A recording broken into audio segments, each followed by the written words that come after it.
Hey everyone, welcome back to another 10 of the 50 worst ever movies made. I'm just gonna get right into it because my daughter told me my intro is way too long, so I'm gonna stop doing that. Alright, but just a little recap though. We went through the first 10, they were really great, some good gems. Now we're gonna get to from 40 to 39. Alright, let's get to it. He has everything except fulfillment. And then one night, it happens. Heard about this movie, Howard the Duck. I know this movie. I've heard about this.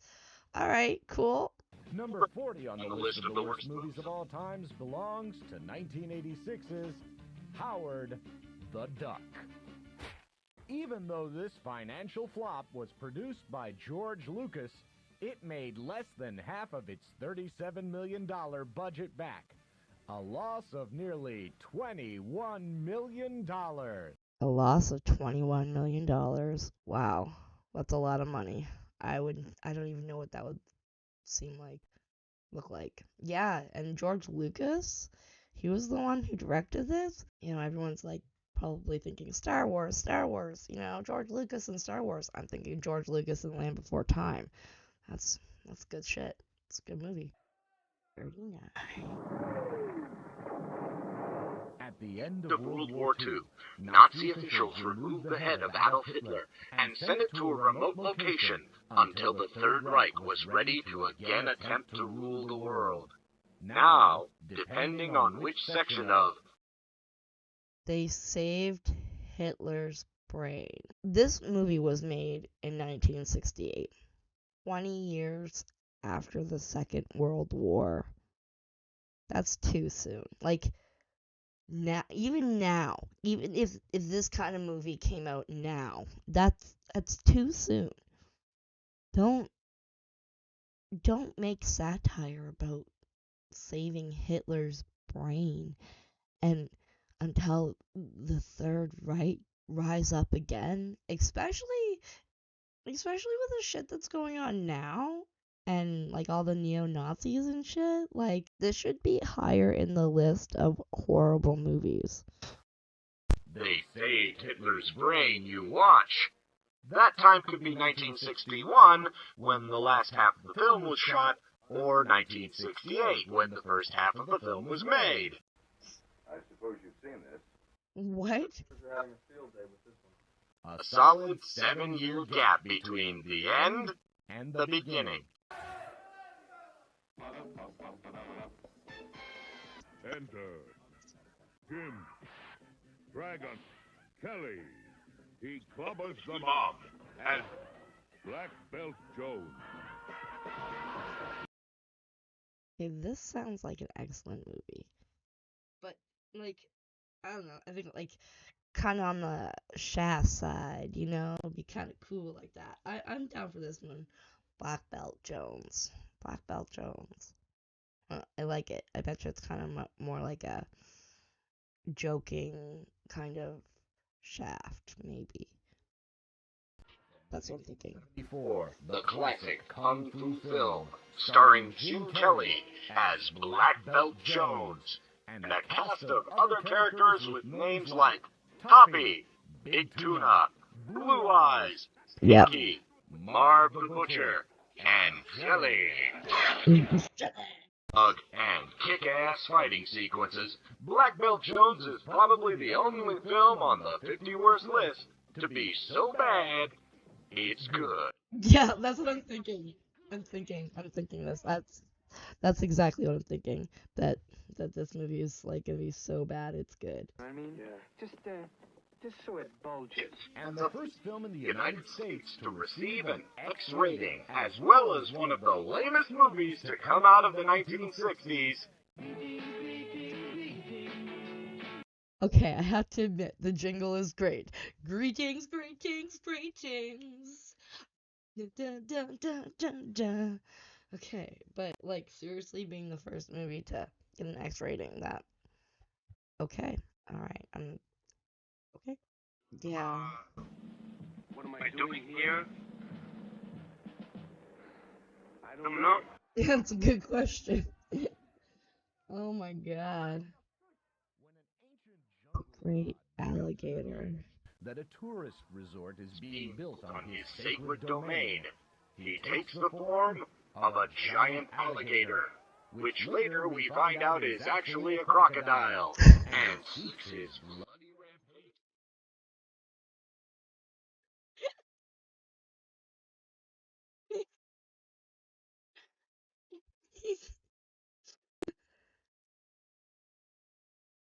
Like this narrator is my friend. I love this guy. He's not really my friend, okay? Just for people who like, he's awesome. I love him. He's my favorite person. Like, this is amazing. This guy. Oh my god, it was great. It was great. Seeks the form of an alligator, and later we find out he's really a crocodile. It's good shit. Really is. Good. From 1979, The Great alligator, But really a the great crocodile, but it's not. It's the great alligator.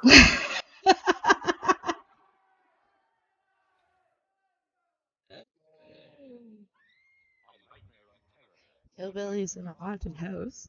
When country singers Merle Haggard, Sonny James and Ferlin Husky encounter the villainous Lon Chaney Jr., John Carradine, and Basil Rathbone on their way to Nashville, a dubious hoedown of lame thrills and bogus chills. Oh, and I didn't pause it in time, but did you see? A guy in a monkey suit. A guy in a monkey suit, or gorilla suit, whatever. A guy in a gorilla suit. You know it's a scary movie when there's a guy in a gorilla suit. Ensues fear and fright. One of the cinema's largest mistakes. Yep. Hillbillies Yeah. Haunted House. A jamboree of songs, a galaxy of stars. Way to a swinging jamboree. We're on our way to a swinging jamboree. I like it. E.N.T. Jackson. Want it flat? You got it flat. If you were pleasantly surprised Surprised by Black Belt Jones, then you'll be pleasantly repulsed by TNT Jackson. Pleasantly repulsed. I am going to use that word. I like it. It's my new favorite word. You pleasantly repulse me. It makes me happy. I love it. I'm into it. It's great. Pleasantly repulse. I'm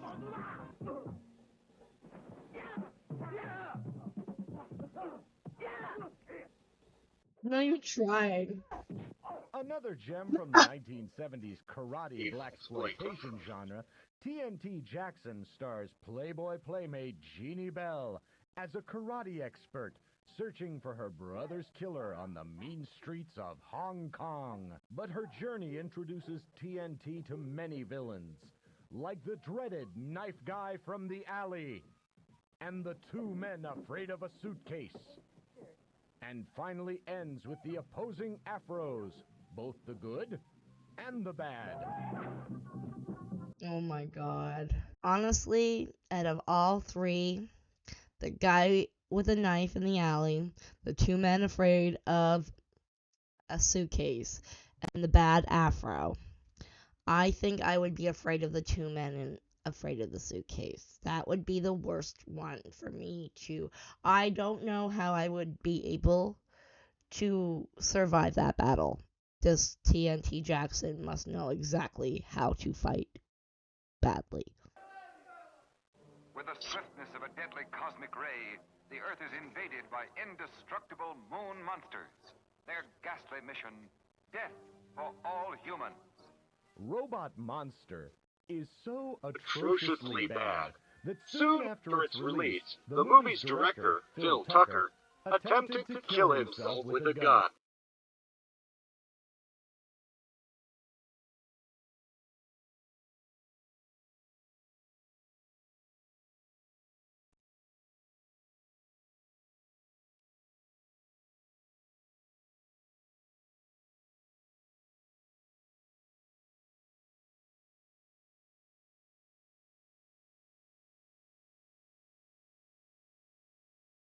And he missed. Robot Monster brings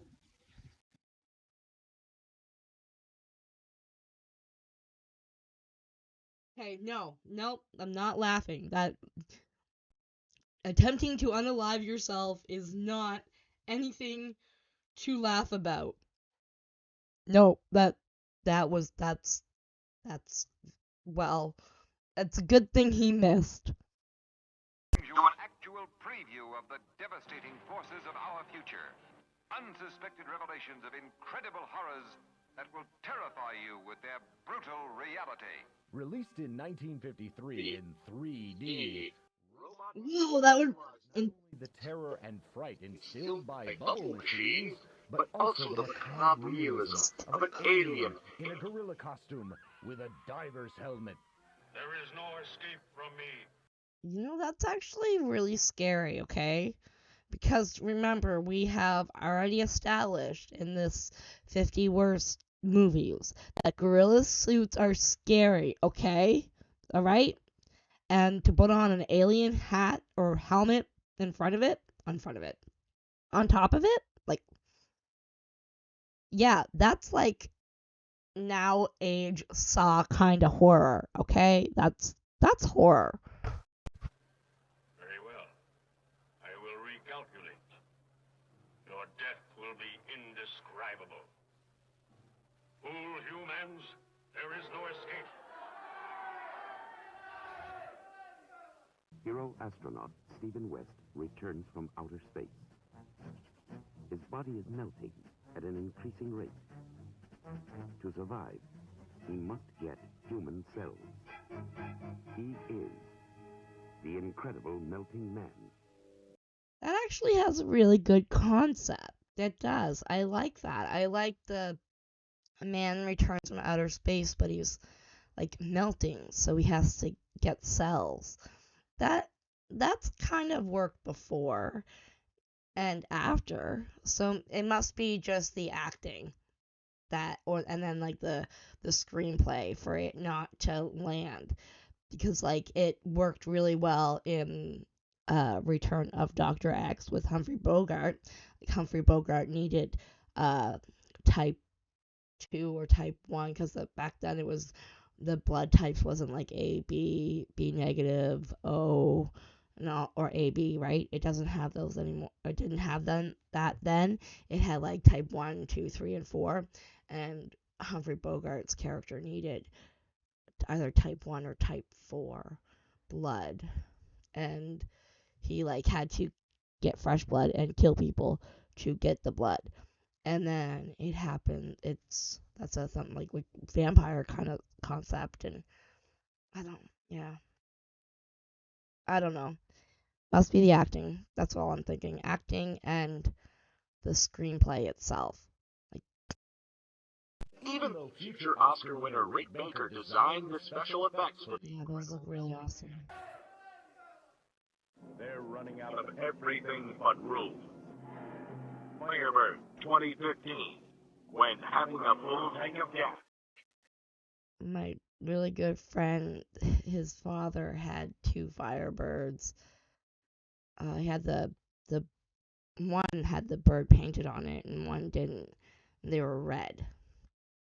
Yeah, the Firebirds. I remember they used to be parked right out front too. Remember that Firebirds. 2015.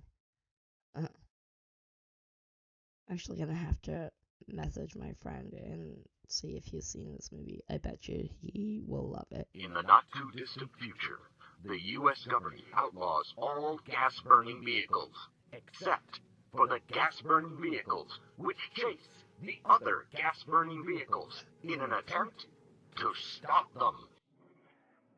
Love it. It's Firebird 2015 AD, a 1981 film where you can actually see the shame on the faces of the actors. Like I said, this guy has amazing narration. Or the writing. Right? He's just great. I enjoy this. Not in the not too distant future. I guess it's in the past for us. But oh my goodness. I honestly want to see this. I want to see this movie. Well, we went through these 10 kind of fast, but I'm only going to do 10 because, like, don't want to keep it too long and then end up doing the whole thing and then no one will actually watch these videos. So I hope you guys like these 10, and if you do, hit like, comment, would you watch any of these movies? I might watch the I can't remember I know I definitely would watch this one, but it's the other than the one that the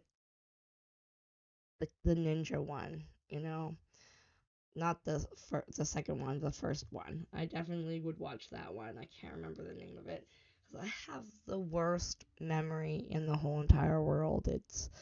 I can hear the name in my head and I can feel it on my tongue, but the connection, it's just not there. But yeah, I would definitely watch those two movies. If I remember, I will type it in editing because I will rewatch it and be like, oh yeah, that's the name. So I'll type it in big letters, dumbass, dumbass, dumbass. It's this. It's called this. Yeah. And make sure you hit subscribe. I'm trying to get to 500 subscribers. And yeah. All right. See you guys later.